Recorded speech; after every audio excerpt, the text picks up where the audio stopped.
The internet's on fire right now. Millions of devices at risk over new software vulnerability. More at 11. What the fuck are they talking about here? Okay, millions of devices. Internet's on fire. Okay, earlier this week, there was another big outage, especially on YouTube. YouTube was kind of fucking around a little bit. I think that was like Tuesday or some shit like that.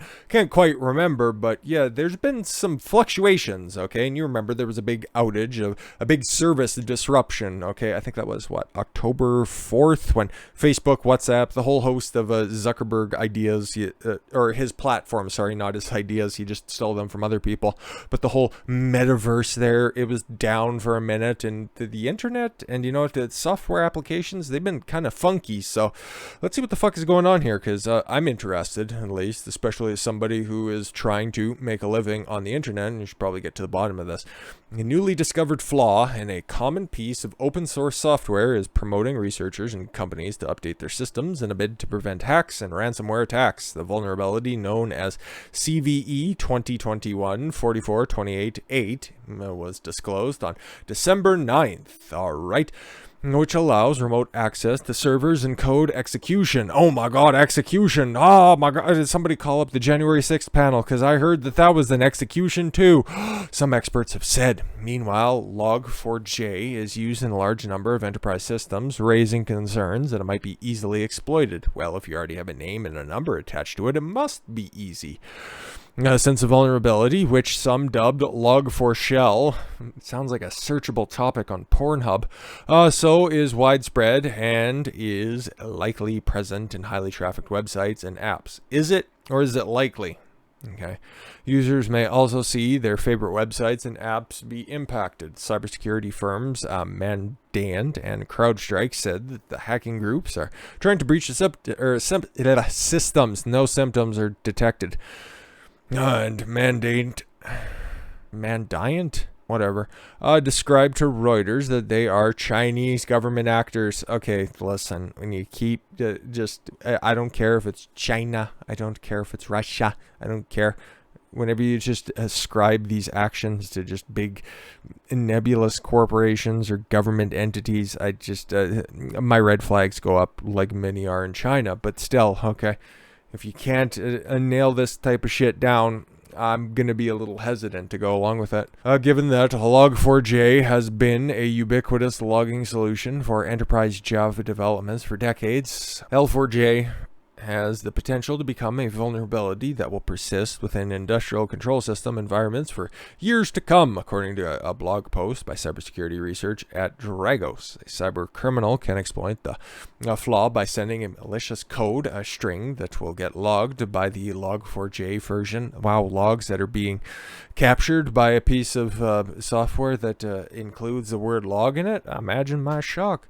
Allowing the attackers to load an arbitrary Java code into the server. Interesting. A vulnerability could potentially allow them to take control of the server. Federal cybersecurity officials also reportedly expressed alarm over the vulnerability in recent days. Haven't heard much about it. This vulnerability is one of the most serious that I've ever seen in my entire career, if not the most serious. Jen Easterly, head of U.S. Cybersecurity and Infrastructure Security Agency team, CISA. Okay. Easterly warned that CISA can expect the vulnerability to be widely exploited by sophisticated actors, and we have limited time to take necessary steps in order to reduce the likelihood of damaging incidents. The proverbial canary in a coal mine was when researchers noted that Minecraft servers, what? Okay, that came out of nowhere. Okay. Could be compromised via the vulnerability. Microsoft last week posted instructions on how players could update the game's Java version. Okay, weird fucking turn that this takes here. Like Minecraft, even I think, like, when was the original released? In 2009? Still is like one of the most popular video games, that and Fortnite, and that's why the video game industry is in the shape it's in. It's still one of the most popular applications that's out there, even when it comes to just user-created content, especially gameplay channels on YouTube.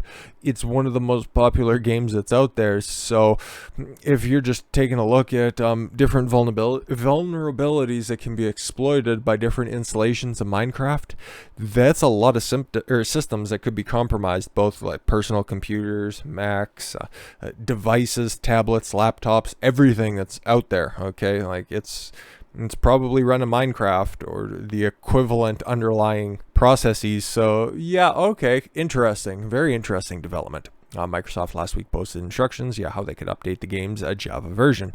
This exploit affects many services, including Minecraft Java Edition, said Microsoft. The vulnerability poses a potential risk for your computer being compromised by the Chinese. Okay, but yeah. Make sure that you update your Epic store. And another stark warning, CloudFlare CEO, like one of the biggest server farms, hosting content online, CEO Matthew Prince wrote last Friday, that his firm has made the determination that Log4j is so bad that we're going to try and roll out at least some of the protection for all CloudFlare customers by default, even free customers who don't have our enterprise suite, working on how to do that safely. This is very interesting. Okay, this might be very, very dry for other people, but I'm finding this very, very neat, Just the breadth and the scope of what this can possibly affect. It's fascinating, and it does seem fairly groundbreaking, fairly novel. The design failure of catastrophic proportions. Free Wortley, the CEO... Wait, this dude's name is Free? All right.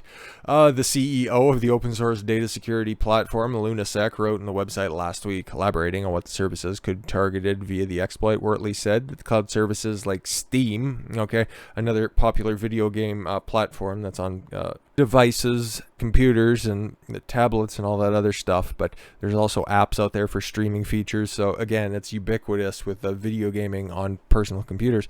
Apple iCloud doesn't need any explanation, and apps like Minecraft, but that's probably the biggest instance, or at least the biggest application that's out there just by sheer volume and sheer installs. So I wonder if anything else would also be affected based on its architecture. So interesting. Anybody using Apache struts is likely vulnerable. I don't know anything about that, so I can't comment.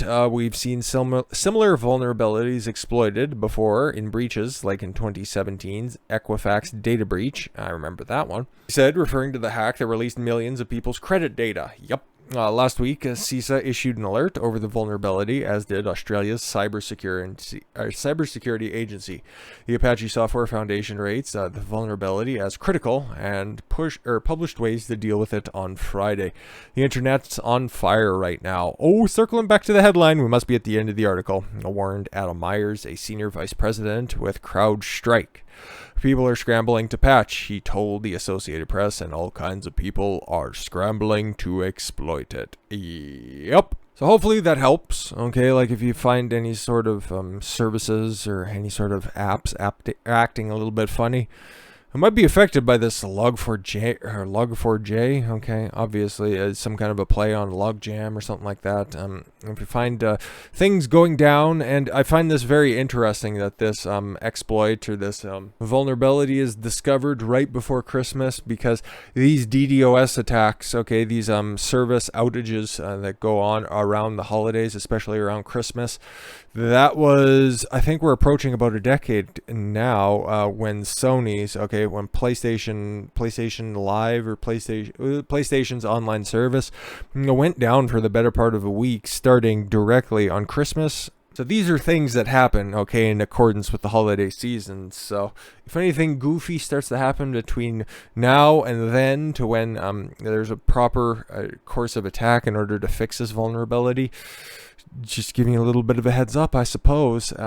Like I said, it's probably pretty dry to a bunch of people that aren't quite as entrenched in the tech sphere. Like, I barely dip a little bit of a toe in because there's just such a breadth of information that's out there. But it's another one of those things that I find interesting. And if you didn't, you've already clicked off this video, so I don't know who I'm trying to placate in this. But we got more standard topics coming up. Trust me, I promise this was a little bit of a deviation, mostly because, like I said, I find this very interesting, and hopefully you did too. And hopefully, potentially, if you run afoul of any of this in the next couple of weeks, it'll help you out, and hopefully you don't find yourself on that end of this situation. But let's talk about goofy schools next. With that said, thank you all very much for the gift of your time. I've been Don Consuelo. Why don't you follow your gut and get after it. Take care, everyone.